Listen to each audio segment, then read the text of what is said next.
You're listening to the Sci-Fi Diner Podcast, serving the latest news in sci-fi multimedia. And now, your hosts, Scott, Miles, and Em. Your table is ready. Is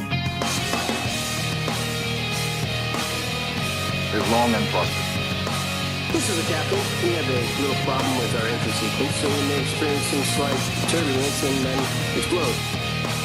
I got a bad feeling about this. Walter, put the cow away, would you? What is this place? It's a freak show. Well, welcome to the Sci-Fi Diner Podcast. We're serving up our interview with Jay Smith tonight.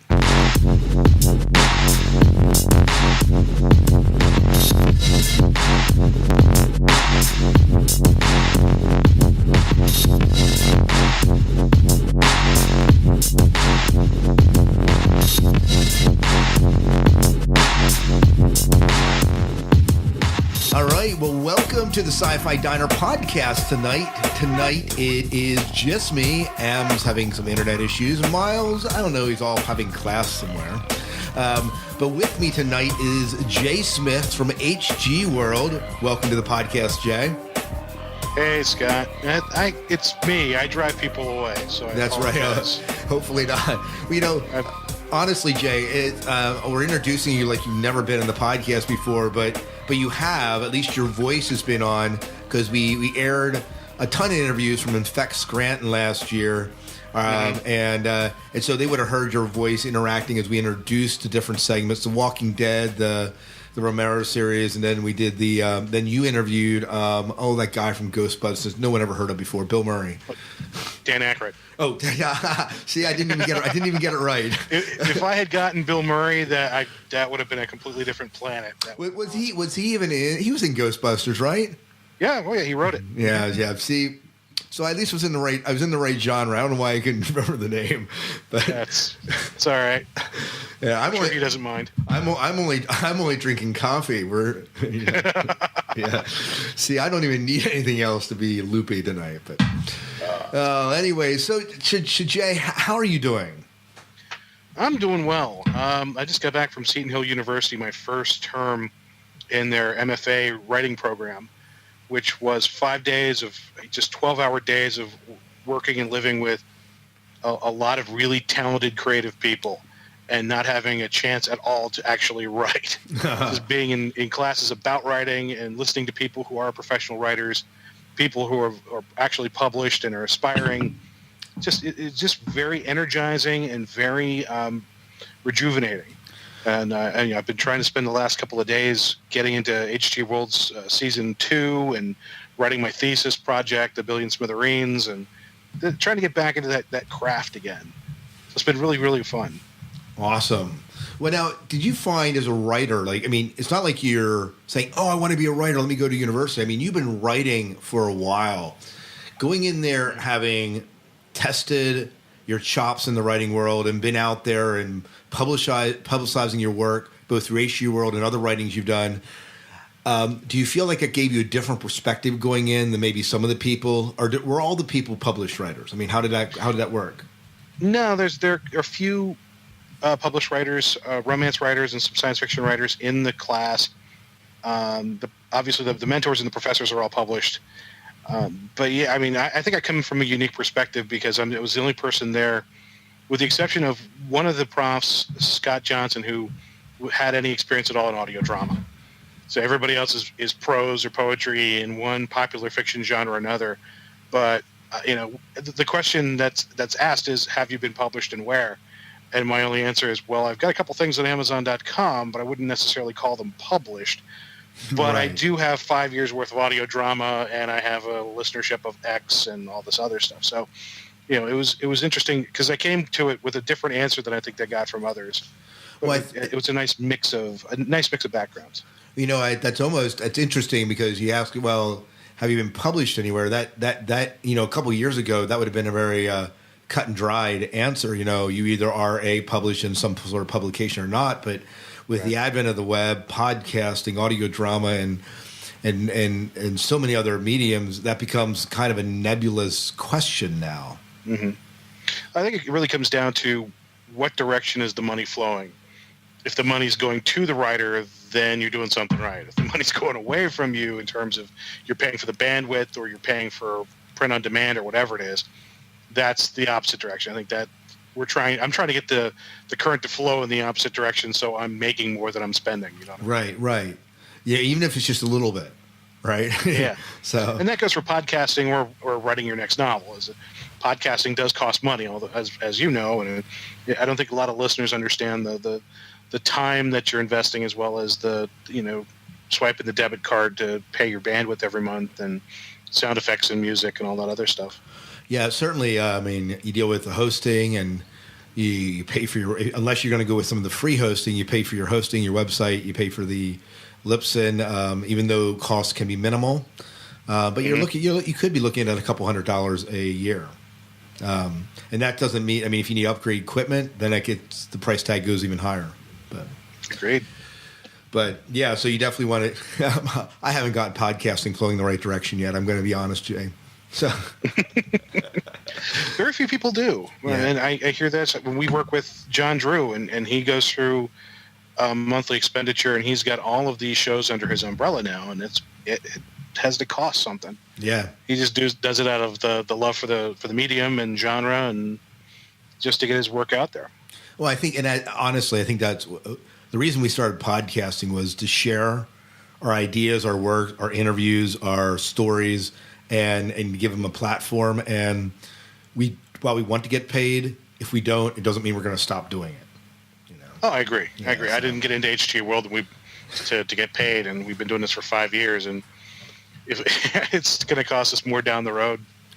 Yeah, well, it's absolutely worth it. Yeah. Absolutely worth it. So let's find out a little bit about you, Jay. So when you got into science fiction, what was the one moment that you knew you were a science fiction /horror /fantasy geek?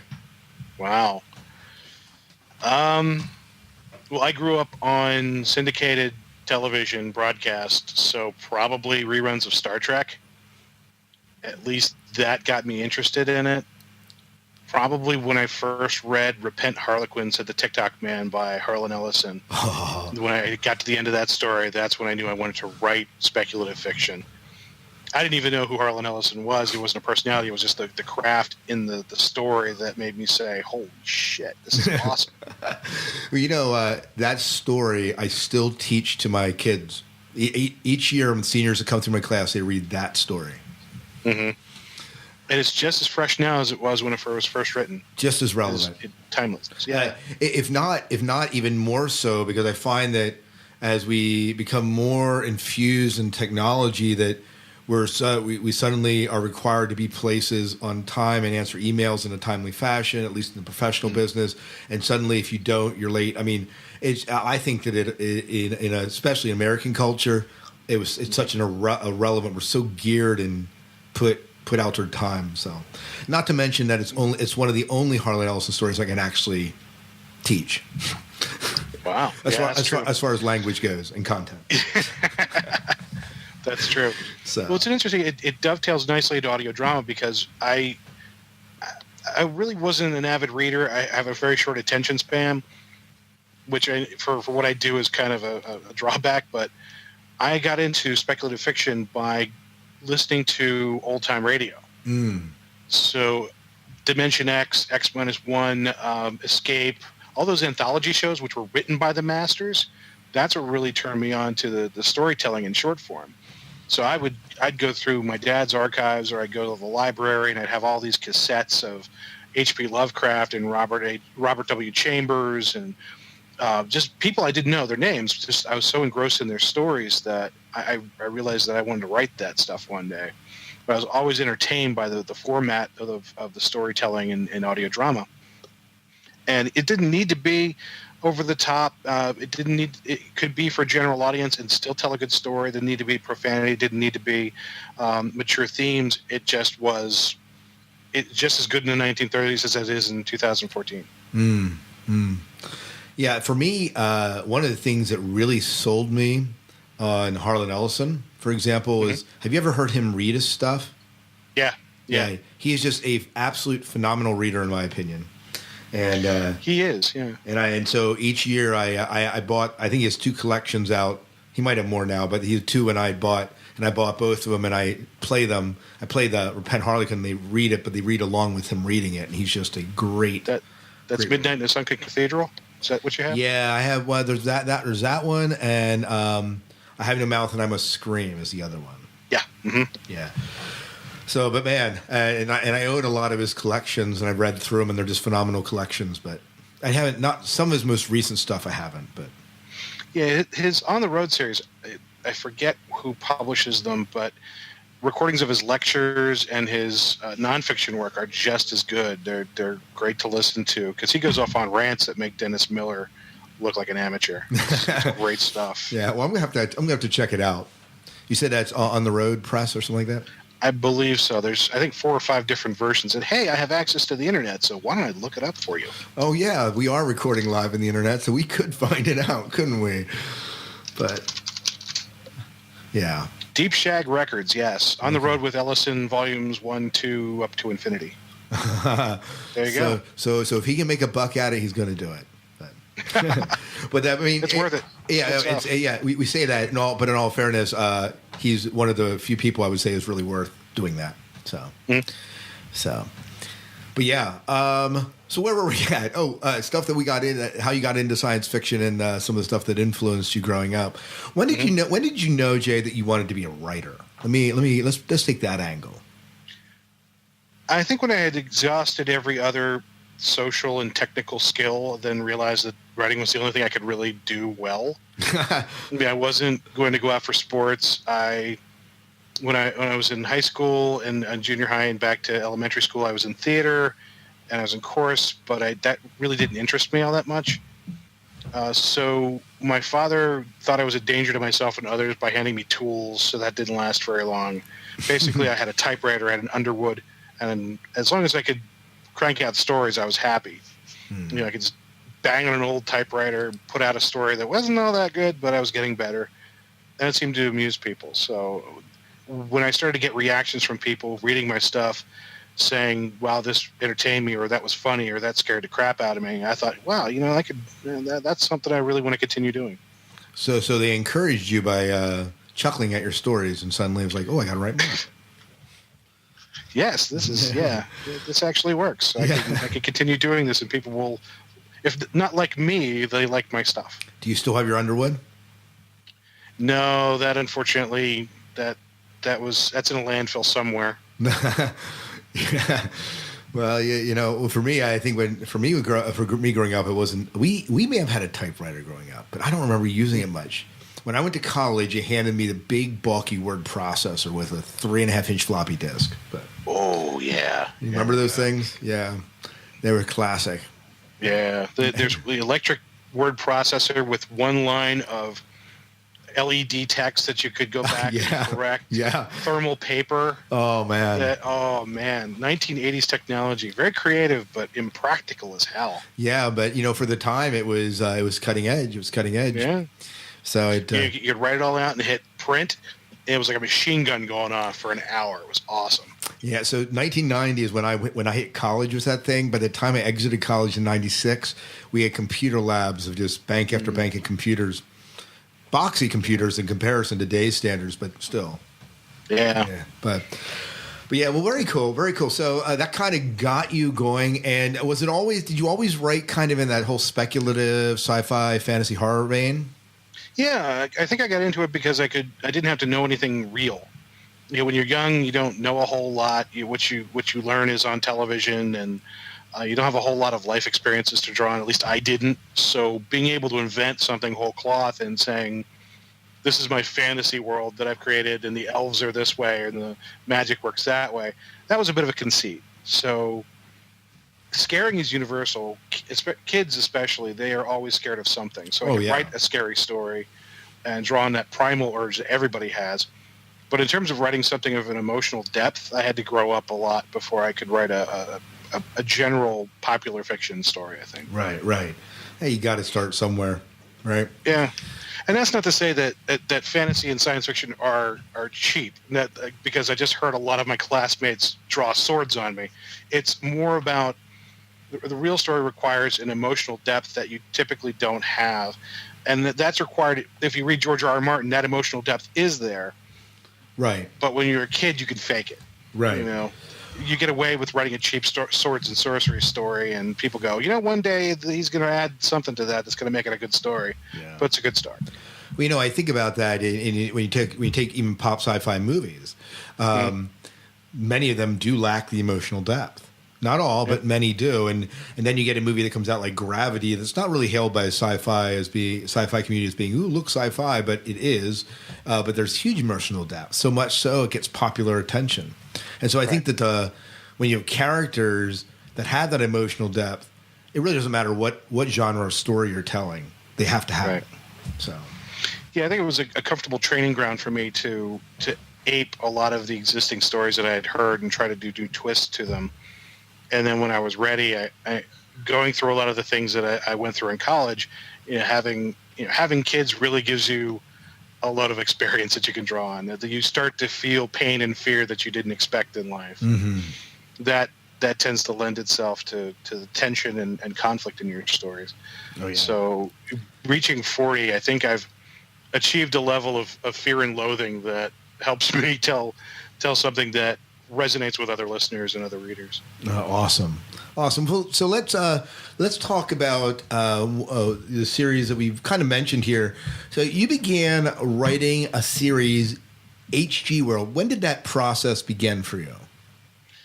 Probably about as far back as 2005. I wanted to tell the story of recession and change. I was seeing a lot of things in Pennsylvania in general about industry changes, technology changes, and small towns basically becoming ghost towns in a short period of time. There's some places where you have an older community in a small town that's nestled away that doesn't have it's not one of those communities like outside of Harrisburg where there's a Walmart every half a mile and you're not wanting for anything. This was like a very small, tight-knit community that was fed off of one industry, and that industry dies. And how does that affect these retirees and people on disability? And I thought, that's not really an interesting story to tell just that way. How do I make that interesting? Mm-hmm. And I went to a Home Depot with my son Holden, and he said, he's looking up all the big, tall chain link fences, which are really sturdy, and all the racks and all the basically fortifications. He said, this would be a great place to hide out from a zombie apocalypse. I thought, yeah, you're right. It would be. It would be scary as hell, but these are really thick concrete walls, and you've got all these supplies here. Yeah. And I started putting those two elements together. What if you had a small town, its only industry was this farm that went bankrupt, and the only thing that can save the town is this big corporate house and garden warehouse thing that crops up and employs everybody, but then zombies show up. How can we compare those metaphors? The change that is forced on these people to adopt this corporate entity in its life, and then everybody has to adapt to the fact that the world is ending and everyone's turning into flesh-eating mutants. Mm. So those stories started to mesh together better than I expected, and it's a story about change. It's a story about the inevitability of death. And how do we cope with things we can't control, but told in a way that I think you don't have to go that deep to have an appreciation for the story. Was HG World always going to be an audio drama for you? Yeah, I think so. I'm a recovering filmmaker. I would have loved to make a zombie film, but I suck at filmmaking. I have no visual sense. So it was something I would either do as a novel, which I didn't have the patience for at the time, or do it as a collaborative media. And it was just at that point where I was starting to see people putting audio drama programs together for the internet for the first time. I thought, wow, yeah, I want to get in on that because I love audio drama. So I figured that was the best way to tell the story cheaply and with the broadest collection of cast members. Yeah, and probably a way to give it almost to the broadest audience when we're talking about radio drama these days. Yeah. So first episode of HG World hit the internet when? Late spring of 2009. So 4 years. About a 4-year process, huh?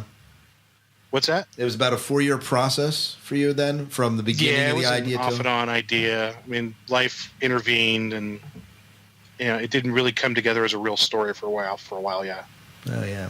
So before the first podcast aired, you gathered a collection of voice actors and everyone to kind of tell the story. How did that process all work for you? I mean, we don't need the nitty gritty, but give us some of the highlights. You have to tell a good story first. I think when HG World began, it was a big experiment. I wanted to tell a story, but I wasn't quite sure where that story was going. And I really didn't care because I didn't know if we could even accomplish it. There were bandwidth issues. The internet wasn't as fast. There weren't the large number of support groups that are out there now for audio drama.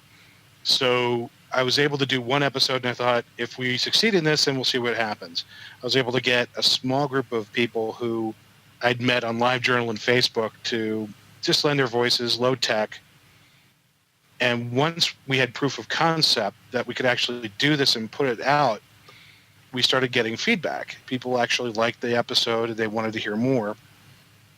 So we expanded the process. I met a guy named Mike Stokes, who was a voice, or the husband of someone who did a voice for the show. He happened to be an audio engineer, and we hit it off, and he lent his talent. And the people who were in the show started using it as a kind of a calling card for themselves. So we networked to other actors and built on that small show that really had limited production value, but had good potential, if you will. Mm-hmm. And from there, we branched out to places like the Voice Acting Alliance and Audio Drama Talk and Pendant Audio, and basically said, we really want to work with you. We love audio drama. We can't pay you, obviously, but we know that you dig audio drama. We dig it. Here are some auditions we're doing. Mm. Flash forward 5 years after however many episodes, we've got 3 seasons, very good reviews. We've won a couple of awards.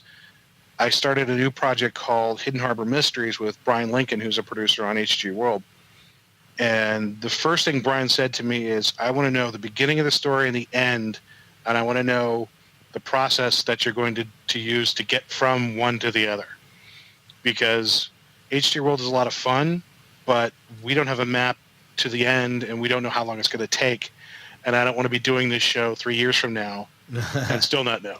Right. So Brian is one of those guys who he is process and result oriented at equal measure. And we've worked together to one craft story I think that is very good. And through our reputation of HG World and the Diary of Jill Woodbine, we were able to win the confidence and the participation of a fantastic cast. So through a reputation built on delivering quality work, we're able to create a whole new show that takes it to a different tier of production. Nice. We're able to assemble people. If they believe in your work, they will give of themselves and their talent to make it even better than it looks on the page. Nice. And all of those other elements will come and make a great show.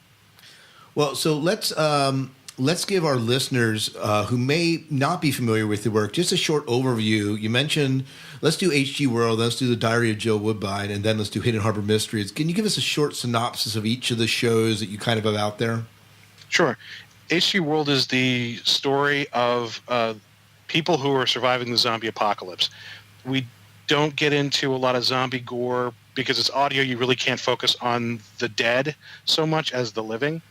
We take a different track from shows like We're Alive in that it's not so much action-oriented as it is human drama. And I've always been more fascinated by the story of people who are in a crisis and how their true selves come out when the chips are down. So HG World is about people who are stuck inside this house and garden warehouse that's become its own government, its own corpocracy. And there's a leadership within the management structure, and they govern the refugees. There's also the story of people who have taken to a church, and their salvation is more spiritual in nature. And then there's also a military contingent, a United Nations group that was originally hired or allowed into the United States to clean up all the corpses, but have since become peacekeepers among the survivors. So you have kind of a dirty dozen. You've got this spiritual crisis, and then you have this satire of corporate America within the confines of the story. And that goes on for a couple of seasons. The Diary of Joe Woodbine is actually a spinoff. It tells the story of this 23-year-old college student, voiced by Veronica Giguere. It's more of a patio novel than it is anything else. It tells how she came to HG World and how she investigates the secrets that keep everything from falling apart. And what she finds sets up the action for the final season, which will be probably next year or so. So There's a lot of intrigue and action and human drama and suffering and misery and cool stuff like that. Awesome. So Hidden Harbor Mysteries is different. Yeah. Hidden Harbor Mysteries is a 1930s style pulp action audio drama. We're trying to do 1930s style with a few modern sensibilities. It stars Veronica Giguere and Laura Nicole and Jim Patton, Stacey Dukes, a bunch of folks who were in HG World and the Googies and the Diary of Joe Woodbine, who are coming together to do a show that sounds like it's done in a studio, and it's done 15 minutes every day like a soap opera. And it's all action adventure like The Shadow and The Green Hornet and I Love a Mystery and all those really cool shows from the 1930s. Right. And so what do we have idea of the plot of it, or is each kind of show its own mystery? For Hidden Harbor, it's a serial. So there's an overarching plot where there's this small town kind of model in Wilmington, Delaware. It's written from the perspective of a pulp writer in the 1930s who's kind of a futurist. He's writing a story in 1936 that is set in the 1940s, and he believes that the Second World War will take place, but that the Russians will crush the Nazis. So the Second World War that he sees coming up will be Allies versus Stalin. And there's political intrigue that's based on that futuristic conceit. So there are Russian spies, and there are German Nazi rocket scientists working with the United States. And there's the main character is a heroine very similar to The Shadow, and also more along the lines of Ghost from Dark Horse Comics. Okay. Kind of a kick-ass woman, strong woman character, which would be completely apocryphal for a 1930s audio drama. Oh yeah, obviously. But a great supporting cast. So there's some elements of kind of the Joss Whedon Scooby Gang too, and a lot of the 1930s tropes of, oh my God, the terrorists are burning down the orphanage. We've got to save them. And there's mob bosses that have to be thwarted, and fights that have to be fought, and gunfire, and car chases, and all sorts of cool stuff. And now, are there any? Did you guys start putting out episodes for Hidden Harbor yet? No, we're right in production now. Brian has shared all the scripts with the main characters. We're still casting some small roles, but we expect to be out sometime in the summer. And we're going to do it every day for 3 weeks. We're going to release it just as it would have been released in the 1930s. Every day for 3 weeks. And so will that be will that be like a season, or will that be the beginning to the end of Hidden Harbor? That's going to be season 1 in terms of how I produce it. If people like it, then Brian and I will consider how we want to move forward. Okay. Awesome. Well, that's awesome. So, so these are the 3 audio projects. Have you done anything else, like in writing, other than audio drama? I've written a novel called Rise of the Monkey Lord, which was released back in 2005. It's available on Amazon.com. It's kind of a gamer novel in the style of people who grew up playing role-playing games and fledgling video games. It's about the characters within the video games trying to stop their universe from being rebooted by the creator. It's very long. It's got a lot of pop culture in-jokes. I think it's funny. It's not as polished as I would like, but it's definitely worth $1 to read on a summer day. Oh, yeah. And I also have a book of what I call aggressive vignettes. They're not really stories. They're not really poetry. They're just kind of daily stories. I call them the blue-collar gods, about how certain people, supernatural and natural, intervene in the lives of others and with great consequences. That's also available on Amazon.com. All right. And so they would just look up your name to find that? Yeah, if you go to goodmorningsurvivors.com or you follow me on Facebook, I'm always pimping that stuff at some point, right? Yeah. Awesome. So as you look toward, I know you're in their masters right now, and you'll be doing some other things. Is your master thesis for that program? It is a master's program, right? Yep. And so your master's thesis, is that actually a published work that you have to do for it? It's called a publishable novel. They are very clear that they don't publish you. Right. But the people who are judging it are people in the field, so they have a sense of what is worth selling and what's not. So yeah, I have to get through these 6 terms and produce a full novel that they believe collectively is able to be published. Right. And then it's up to you to see it gets published. So, Yep. So that's awesome. It would be nice if I had that guarantee, but Yeah. That would be hard. That would be hard to do for a university. well, I will say, listening to the graduates from Seton Hill this term, my first, you have to go before the committee and you have to defend your thesis, which means you have to talk about your work, you have to read from your work, and then answer questions from the professors.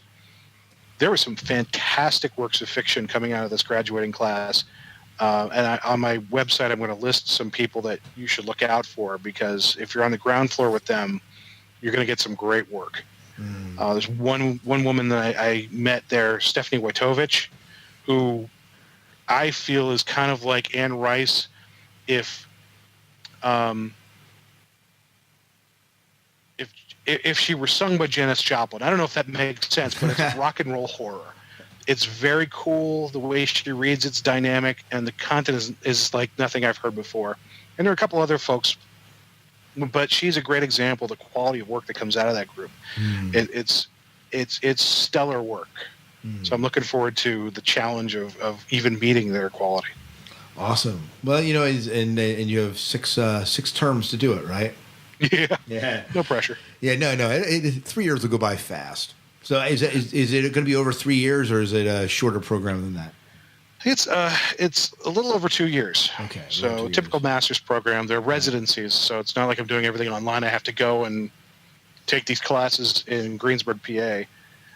But those are the first term was a great week, and it was very exhausting, but I learned a lot. That's awesome. That's awesome. I know I did a master's down at Westchester, and they don't really have an MFA program. It's English, but your master it's English with a creative writing emphasis. And so my master's thesis was a collection of poetry. Oh. I initially went in writing short stories and then switched to poetry because I absolutely loved writing poetry. And then my thesis was a collection of poetry. So that's a selective skill. Poetry scares the hell out of me. You know what? I found that it appeals very much to my creative / mathematical side. I seem to be of a split personality. One half of me loves the math and the other half loves being creative, and I think poetry has a very mathematical element to it. So that's very true. Yeah, good point. And since I have a learning disability when it comes to numbers, that's probably why it scares the shit out of me. Yeah, although you do have to pay attention to word count as a writer. So true. So Jay, what else do you want to talk about here as far as your work and where they can find? So we've been all over the place. We can keep going here. No, we talk about Chronic Rift, which we're both a part of.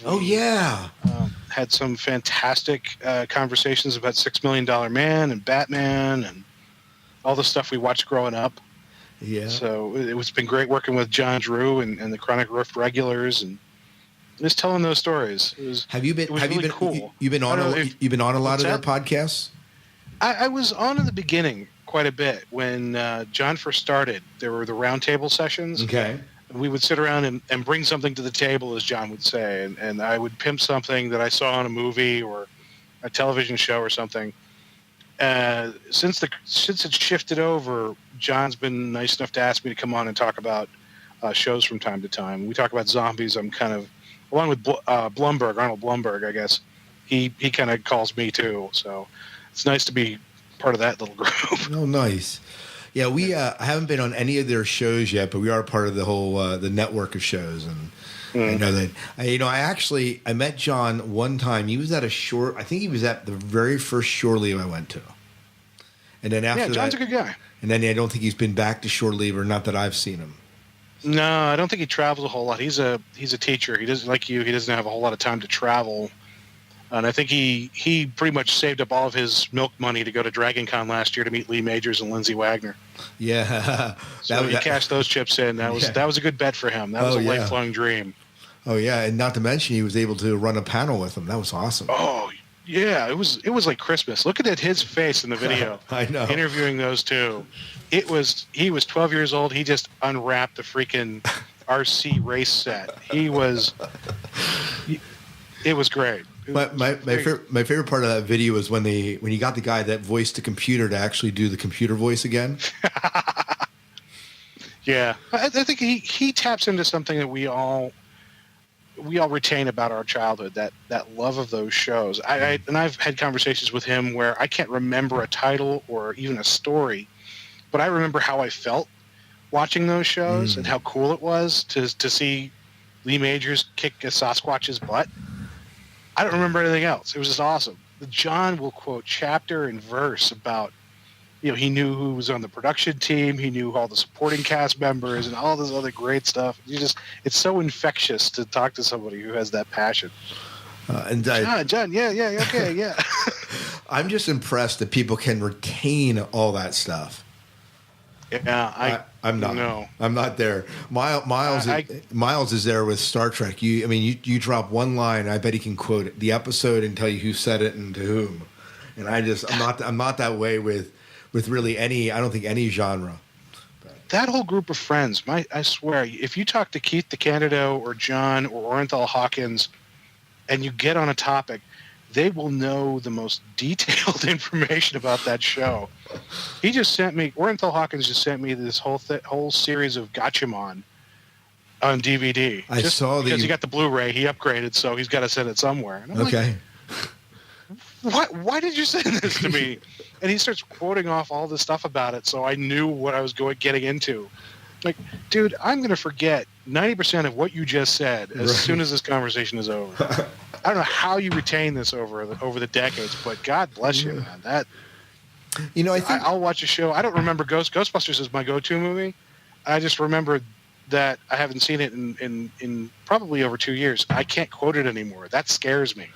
Yeah. But I bet if I talk to one of those guys, they could quote it better than I can at this point. Oh, yeah. I think part of the issue for me is when I grew up essentially without television. Like, my parents had TV till I was about 6, and then when I went to college, I got another TV. So, I grew up doing a ton of reading, Heinlein, Norton, Tolkien, Asimov. I delved into that, and so I can tell you a lot of those stories. But I think because of that, when you talk about like $6 Million Man and Star Trek and a ton of the other 70s and 80s shows, I just missed it. I just it's just not there. Like, I still haven't watched a ton of them, and it's a whole different perspective, I guess. I think you're right. I mean, a lot of us were raised on visual media as though that was going to be the next big thing. Yeah. And I think there was an attitude for a while, particularly in the 70s, especially around the time Star Wars came out, that we needed to start paying attention to film and TV and put down those stupid books because their print is dead. And that is an evil thought, but especially when as a you're writer. A kid, and if you want to be a writer, kid, be a screenwriter.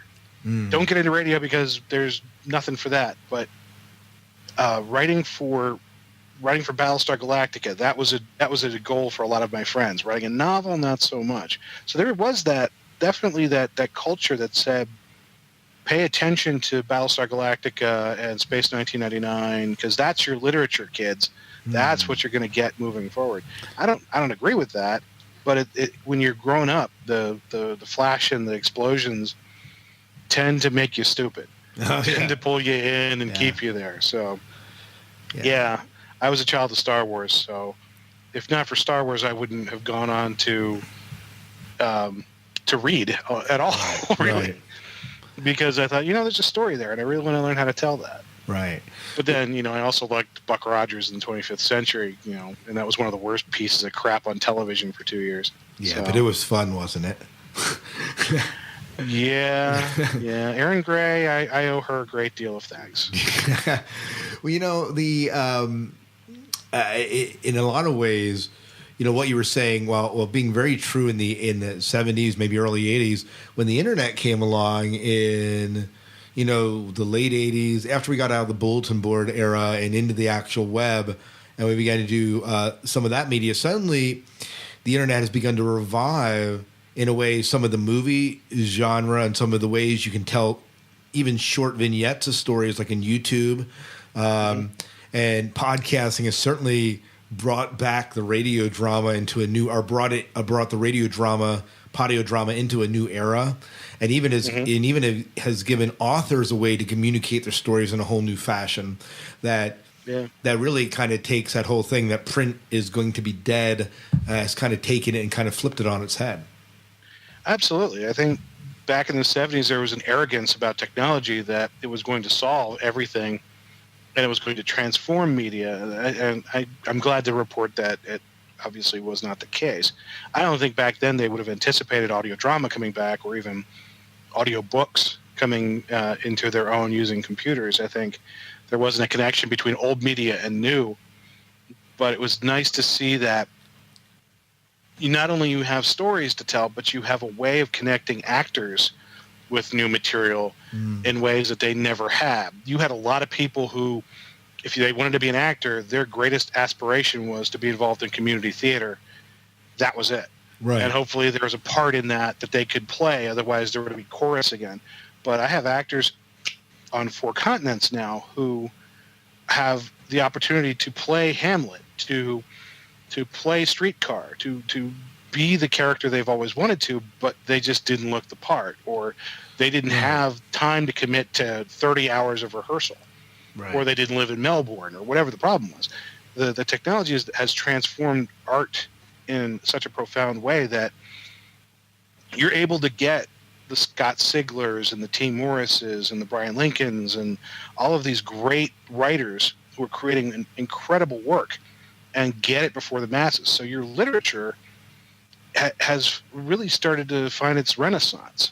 Right. There were people who would never have gotten through the cattle chutes of publication through the main publishers, but they're reaching audiences because the internet has democratized entertainment in that way. So I'm glad to be functioning and able to deal with folks who love the medium and who are able to participate in a way that's never been done before. I love that word, the democratization of putting out content. No longer are you limited to your 6 publishers being the gateway to actually being published, but now, you can pull something like Scott Ziegler or many other writers too that have just have flourished without going through the big guys. And you made the question earlier on, I don't know if we were recording that or not, but the idea that if you can make the money flow the right direction, that's almost just as significant as to actually getting published by a big name publisher. Mm-hmm. Well, I think everybody needs to have that support network. I think that we do look at traditional public publishers as the gatekeeper of great art, or at least commercial art. But I think that the internet has allowed us to do that long audition, whereas as a writer, I was brought up that I had to write a manuscript, mail it out, wait 6 months, send it out again, wait 6 months or whatever. But if you're telling good stories, whether they be audio drama or patio novels or whatever, someone's going to notice and they're going to be able to say, I can capitalize that. Right. And through Facebook, being able to network with these people, getting to know them and know what their needs are, as opposed to them being faceless entities on the other end of a post box, I think that gatekeeper concept is going away. Good work will always find a way to reach its market, whether it's like HG World, which hasn't made a penny, or the stuff that Scott Sigler's doing that is just fantastic. So depending on the talent, depending on the market, I think eventually HG World or whatever we're doing, everyone who's involved in the show, they've demonstrated a level of talent that's going to get them a job where that revenue is going to go to them. Yeah, absolutely. I've just been blessed that they've chosen to work with me, and they're at a point where they could. Yeah, and that is awesome. And I think you're right. And Oh, just because we don't go through the gatekeeper doesn't mean that people aren't still expecting the high quality work. They're just there's the other thing that's the blessing about not going through the gatekeeper is that stuff is being published that may not have gotten published because of content, because people don't think that it's, or some publisher doesn't think that it's the next big thing, and so they aren't publishing. I mean, what publisher these days is going to publish an audio drama that is set back in the 1930s in a 1930s style, right? Mm-hmm.